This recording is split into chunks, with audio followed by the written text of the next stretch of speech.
heel goed jongen, morgen weer zeggen naar Biens. En we hebben het hier rond tafel over de bron bij Norma Miedema, haar tweelingzus en modeontwerper Monique. Die zal haar een slag in de rom te helpen om een nieuwe start voor haar zus te creëren. Maar ja, hoe klikt dat tussen een zakenvrouw en een excentrieke bistefreun? Ja, het is een spannende week ook voor René de Raad. Hij ontwikkelde een nieuwe hippe houten fietstas en hoopt op internationale hits. En op het Amelon had ze skien haar nog van die tichtslippende Fargirl. Elke nie in der komt te let. Nou, het is moeilijk afspraken te maken in ziekenhuis of trouwerijen of dat soort dingen. Ja, soms dan moet je al een avond van tevoren weg om 's morgens vroeg ergens op tier te wezen, zeg maar, wat anders niet hoeft. Dus extra kosten. Ja, directeur Bernard Kamsman van de Burgermaster Walderskwallen, welkom. Ja, ik zou zeggen, dit is een beetje het thema wat er gebeurt op de Antillen, Oreilanden. Lekker rustig hoor, manjana. Het is toch heerlijk, of net? Ja, had je er net vallen met de maatje in, dan niet dat was samen. Maar wij hebben gewoon elke dag last van en dat is heel spietig. En wat is dan precies het probleem? Nou ja, de kerst er gewoon net van naar boven. Hè? Van als het maar je al wachten de docenten op boord heeft en ze komen 3 kwartier later, dan staat de squallen gewoon. Het gewoon heel erg volle last van. Dus dat kunnen we net hebben. Nee. En het ik miljoen te krijgen. En nou, we zullen ik aansnijven hebben over de actie morgen in Den Haag. Zeker. Ja, nou, te let op squallen, dat vonden wij denk ik net een probleem, Monique. Nee, zeker niet. Zeker niet. En mijn kinderen nou ook nog niet. Nee, nou ja, dat is nog maar een probleem. Want ja, laten we even omgaan naar Snijn. Die zus, Norma, die kreeg een flinke bron in haar bistenopvang. Ja. Nou ben je hem tweelingzussen, hè? Ja, één eigen. Ja. En dan jerk wel eens dat mensen zeggen, dan viel je van elkaar dat er iets slims is. Viel dus dat? Dat er wat nog weer? Nee. Dat zou ik niet kunnen zeggen. Nee, alleen het was natuurlijk... Ik kreeg een... het gebeurt ook heel snel, hè. Dus op het moment dat iemand mij probeerde te bellen... Toen dacht ik, wat raar, want die belt mij niet. En dat was een vriendin van Norma. Dus dan denk ik van, ja, dan belt ze mezelf toch. Hè, Dus zo, er hing wel wat frames omheen. En toen hoorde ik dat de boerderij in de brand stond. Ja, toen dacht ik van, oh, nou ja, vreselijk natuurlijk. En ik zat in Makkum. Dus dan vliegst in een auto en dan ik hoop niet dat ik flits ben, want dan... Nee? Nee, ik reed in een Peugeotje van hier tot... ja, heel snel natuurlijk, om daar zo snel mogelijk te komen. En wat treft dan om? Ja, verschrikkelijk natuurlijk. Ja, ik heb de hele tijd in de auto al zitten gulen. Want het verschrikkelijk, want ik weet dat is haar levenswerk. Hè? Dat is echt haar ding. Dus verschrikkelijk. En toen kwam ik daar en toen hoorde ik dat er inderdaad ook een paar honden... En een van die honden, dat vond ik zelf ook een hele bijzondere hond. En Maya, die was gehandicapt, die kon niet lopen... Nou ja, vreselijk. Dat is afschuwelijk natuurlijk. Ik zie het nog steeds, zo niet. Ja, dat was afschuwelijk. Het zit nog heeg, hè? Ja, natuurlijk. Dat is verschrikkelijk. Dat is echt... En vogels. Ik ben gek op vogels. En nog de avond van tevoren, want het is een heel klein lammetje. En mijn zoon is gek op lammetjes. Dus die had net het lammetje de fles gegeven. En het lammetje had het wel overleefd. Maar toen was ik daar nog binnen. En dan is er zo'n papegaai, jongen. Dat was een schitterend beest. Die ging echt zo voor mijn gezicht zitten. Nou, en die is er niet meer. Dat is natuurlijk verschrikkelijk. En voor Norm is dat heel... dat is gewoon dramatisch. Maar goed, toen het smeulde, de brandweer was er nog. Die probeerden het uit te krijgen, maar het smelt nog steeds.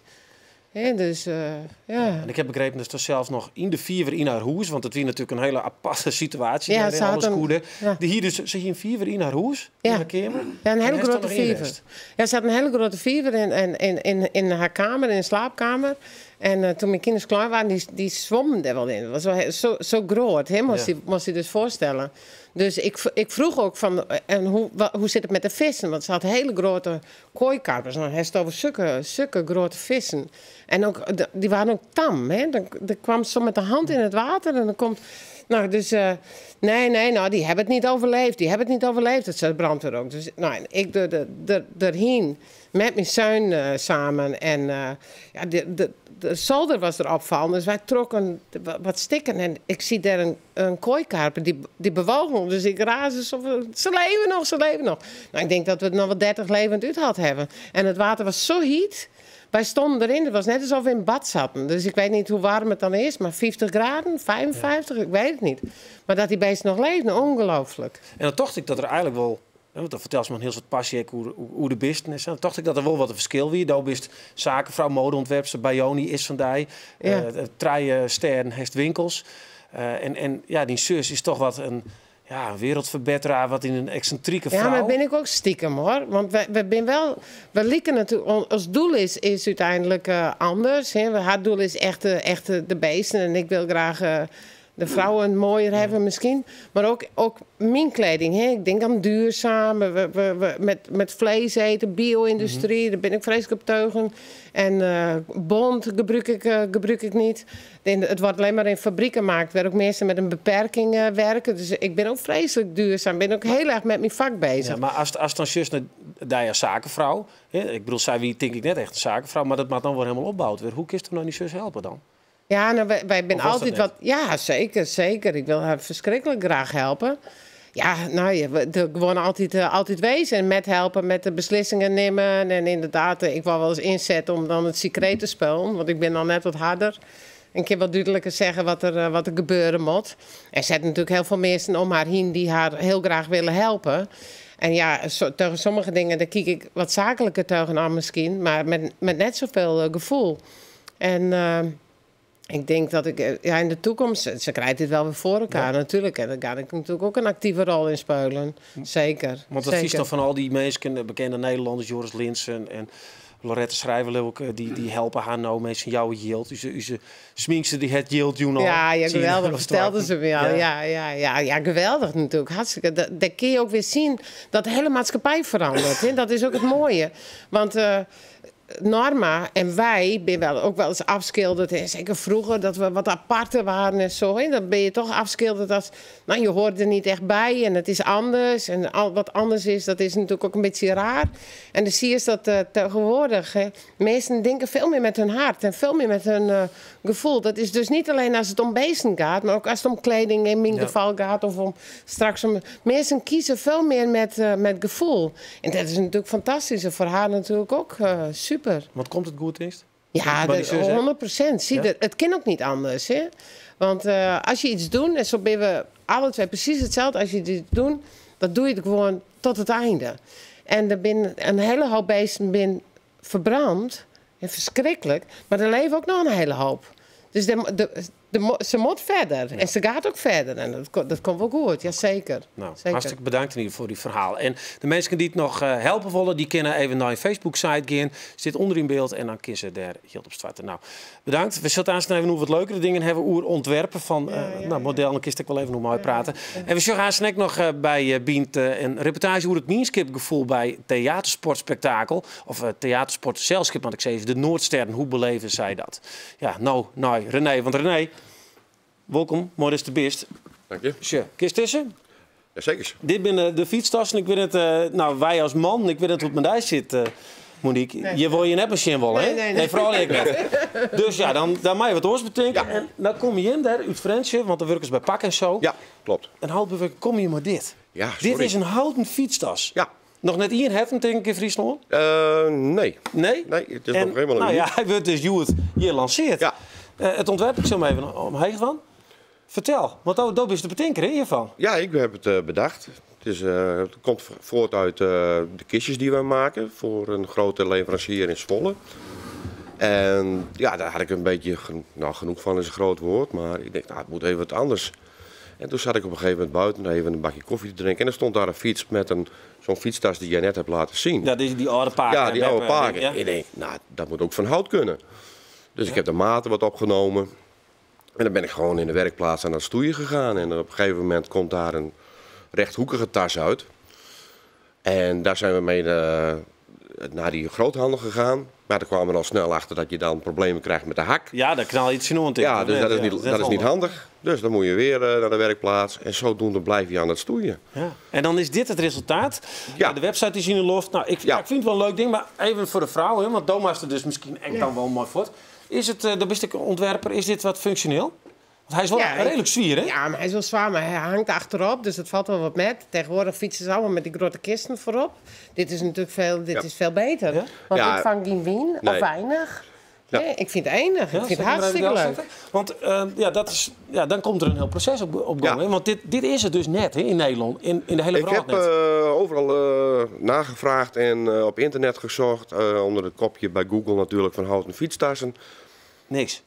Niks. Wel allemaal fietstassen voorbij, maar misschien met een hout design erop of een plankje erop. Ja. Maar niet helemaal van hout. Maar hij is redelijk zwier. De kind net een heel zijn die fietstassen die ik dan wel eens broek van mijn vrouw. Dat is dan heel zijn proppen. Wat is het? Is het functioneel of is het gewoon een leuk dingetje? Het is een leuk dingetje, maar aan de andere kant is het natuurlijk ook wel een beetje functioneel.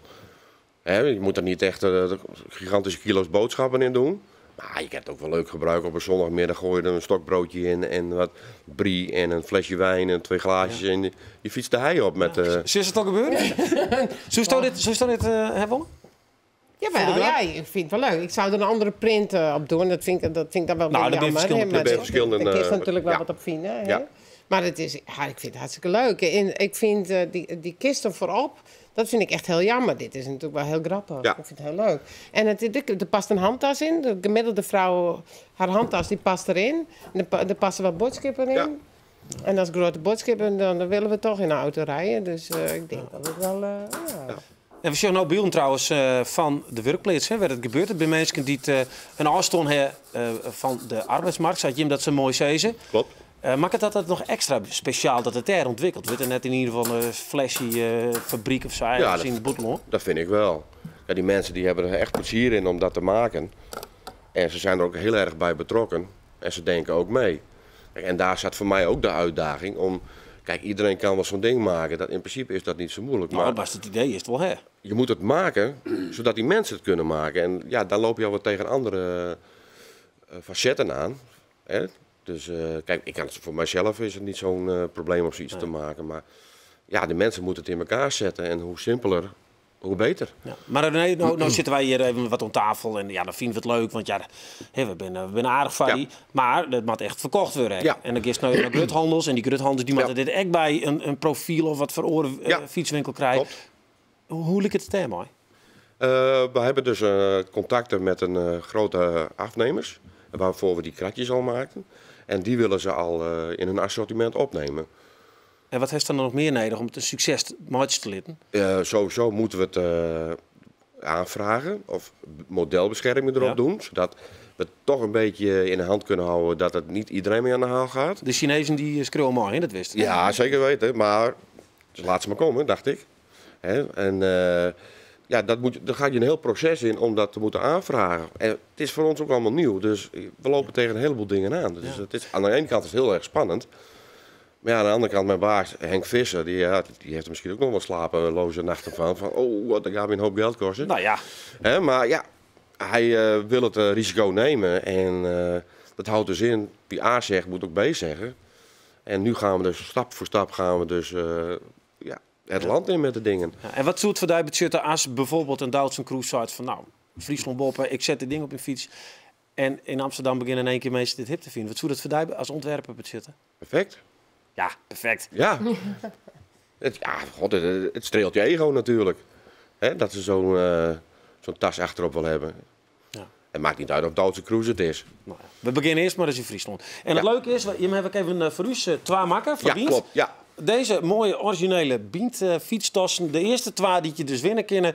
Ga even naar Facebook en like uw site even. En dan kun je dit zo in je fiets klikken. Hartstikke bedankt René. Ja, dank. En we zullen eens even zien hoe het gaat. Hè? Als er aan een dikke vette auto voorbij is, dan weten we nog. Nou, dan liever een motor. Een dikke motor, oké. Met hout en fietstas. Ja, we zullen het hebben hier, want we hebben de hele week al hoe dat wordt Mienskip in. Het wordt bij de culturele haardstad om een havenklapbroek, terwijl elke niet in. Maar dat Mienskip-gevoel, dat libbet wel in Friesland. Nou, wij zochten nu, werd het dan libbet. En daarvoor gingen wij naar een soort van theatercelskip, de Noordsterren uit Lout, om te zien wat zij nou zeggen in dat Mienskip-verhaal.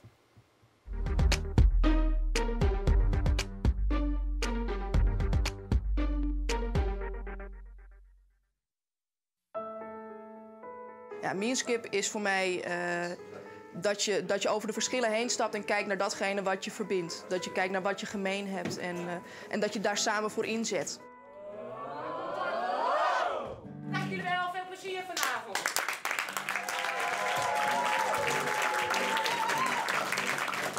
Hier in het Ja, van de Vries. Ja, het is geen kattenpies. Hoi, hoi, wees welkom en wees... Theatersport is een vorm van improvisatietheater waarbij 2 teams elkaar uitdagen tot het spelen van scènes. Ik daag jullie uit voor een scène zonder armen. Naar aanleiding van die uitdaging wordt er op basis van suggesties van het publiek worden er scènes neergezet. En dat gaat dus in een soort wedstrijdvorm tegen elkaar. Gezellig in die schuilkelder, hè? Dat is ja toll! Burgman! Burgman! Ja! Oké. Het leven zonder armen. Dat is toch lang niet slecht? Het leven zonder armen. Dat is ook nog niet zo slecht. Het publiek kan punten geven, maar er zijn ook 2 rechters die punten kunnen geven voor de wedstrijd. Dat doen ze door de scène te becijferen met een cijfer tussen 0 en 5. En er zijn ook publiekspunten. Door het opsteken van een rood of wel een blauw doekje stem je voor het thuisteam of het uitteam. Als je het niet eens bent met de manier waarop een rechter je scène beoordeelt, dan mag je een natte spons naar zijn hoofd gooien om aan te geven dat je het niet eens bent met wat de rechter heeft gezegd. Ik daag jullie uit voor een scène die we samen gaan doen. Dat gekkenhuis is ook niet altijd alles. Nee. Maar op het kroes Fantastisch!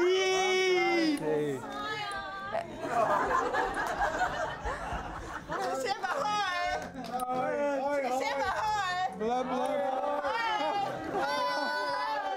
Verbondenheid is heel belangrijk voor theatersport, omdat je het met elkaar doet.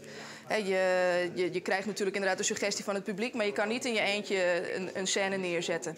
Dat werkt gewoon niet zo. Je hebt elkaar, je draagt elkaar. En een belangrijk motto van theatersport is ook: laat de ander schitteren. Je zorgt er altijd voor dat je de ander optilt in het spel.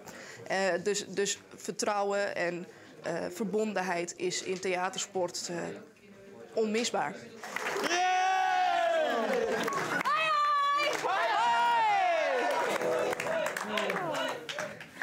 Ja, gezellig daar. Morgen dan doen we weer in een Mierskip in Friesland. En een andere Mierskip werd we nou niet doen. Dat is die van Amelon, want daar maak ik geen spul meer mee. Zeker net als ministerie had je net bagger willen en de vargeul. Ja, UGP willen. Dat is een probleem, al peri lang. Hè. Bennett Kampsma, je vertelde krek al eventjes de squallen, dat je directeur van binnen. Die had er behoorlijk les van, dat die boten dus altijd te let komen. Hè. Neem maar eens even maar op een willekeurige moon dat het, steeds een ties die te moon en die boot die komt zien. Nou ja, Nederland steeds een oer te let. Wat gebeurt er dan bij jou? Als je normaal sprutsen uit de boord van jou wachten naar die nemen willen, dan ben je een uur kwartier achter ongeveer. Ja, dan ben je wel op squallen. Wat het belangrijkste is, wat uw squallen maar begint, is moa's hebben altijd de oeren met een mentor. En als zus van de 20 docenten die wij op squallen hebben, ben er een 8 die het van de wal komen. Dus ja, dan kent van nooit al die benen zitten wachten daar en dan is de boord al let. Dus wat gebeurt er? Dat gaat heel snel, dat wist natuurlijk wel. Ja, dan heeft dus de helft. Ja, kist ik op Twitter zeg, kist er door Sjen. Maar dan moet dus de eilander docent, die moet dat dus dan opvangen. Ja. Dus dat is geen wand. Dat kennen ze een keer, maar dat kennen het structureel. Dus vandaar dat wij Moa's nou al een ooroplossing hebben. Want we gaan nou Moa's geven maar de wettertaxi geven naar de Holland. En dat gaat op zich goed. Maar ja, dat is natuurlijk een enorme kostenpost. Wat kost dat dan per keer? Nou, per keer, ja, dat hing er een beetje van hoeveel mensen erop zitten. Maar ja, het kost die gauw €100 per keer. En zit er wat meer op. Dus €400 van Jim. Ja. Jeetje. Dus dat is, als er wat, er gaan net elke dag in de 8 mei, er gaan ik wel een shower of 5 mei. En dan is het relatief weer volle duurder. Dus dat is gewoon, uiteindelijk is dat structureel, het kan, hè, maar ja, het is wel squalhield, zeg ik maar steeds, dat we daar gewoon spenderen moeten. En dat is eigenlijk zonde. Dat wordt vol liever een oren dingen spenderen. Want hij dan nou hoe hield, maar dat gaat dus echt hoe lessen. Natuurlijk. En dat gaat hoe mensen die. Het zijn hele belangrijke oeren, hè. We beginnen maar eens met mentorroeren, hè. Daar gaat het om van, nou, hoe is het maar, hè? Wat zijn de resultaten, hoe is het maar die zware geweld, al die dingen. Dat was gewoon als mentor bespreken. Maar dus eigenlijk moeten we de verkeer om alleen maar de docenten van de eiland een mentor te wijzen laten. En de andere docenten zo alles net kennen. Dus die beginnen dan gewoon met hun vaklessen. Maar dat kennen het. Maar Joost Kwal is dit heel goed omschreven. Ja. Door je te stellen dat toch dit gedoe maar die vargeul, dat de kwaliteit van je lessen minder wordt? Nou, de kwaliteit wordt op dit moment net minder. Hè? Want wij dus een noodoplossing hebben gecreëerd. Dat je de helft van de tijd je mentorlessen net krijgt. Nee, maar dat krijgen ze dus omdat we de maas met de wettentaxie gaan. En dat doen we dus structureel nou. En daardoor hebben we dat opvangen kennen. Maar het belooft natuurlijk wel dat de situatie dat ik maar een aantal docenten zit die als ze middags over omgaan, dat wordt het soms ook heel erg lang. En als het op een gegeven moment zit maar zoveel reistijd voor een docent, die kan op een gegeven moment ook wel eens zeggen van ik vind het wel een hele leuke school hier op Ameland. Maar let mij ik maar eens om me heen en werk misschien maar een kwartier, 20 minuten naar reistijd zit. En dat kan ik net hebben, want de docenten, het tal docenten dat op het eiland wennen, is het natuurlijk behind. Nou, dan moet je ze gewoon naar het eiland hellen en daar bijvoorbeeld een vakantiehuisje. Ja, dat ken ik. Maar daar zit natuurlijk, dat kost ik weer een soort geld. Dus linksom, rechtsom, het is beide binnen het hele dure oplossing. Ja. Dus wij zouden heel graag willen dat we weer op een tjenstregeling van de boord weer vertrouwen kennen. Dat kan je vaststellen. Wij hebben eventjes, jij er al eens keer de collega's van Joet, die ben al even Maawesten op de boord en hebben even een sketch maken van waterolie les van ik. Een jaloere letter als plant komt van hem aan de boord van het Ameland aan in Holwert. En dat is zo gewoon worden, dat waard naar het Ameland wel rekkenhard maar vertraging. Ik ga heen voor mijn vakantie, voor mijn plezier. En als ik hierheen ga, heb ik de hele dag tijd. En en wachten hoort voor mijn gevoel bij het gaan naar Ameland. Wij komen natuurlijk ook wel eens te laat, want we zitten ook met meerdere ritten. Maar het is wel mooi, nu koe ik een rit erachterom we net dwan, totdat de boot let is. Voor de toerist? Ja, we komen uit de buurt van Rotterdam vandaan, dus je moet een half uur van tevoren hier zijn. En als je dan nog een half uur extra moet wachten, ja, dat vind ik wel erg lastig. En voor de eilander? Nou, het is moeilijk afspraken te maken in ziekenhuis of trouwerijen of dat soort dingen. Ja, soms dan moet je al een avond van tevoren weg om 's morgens vroeg ergens op tijd te wezen, zeg maar, wat anders niet hoeft. Dus extra kosten.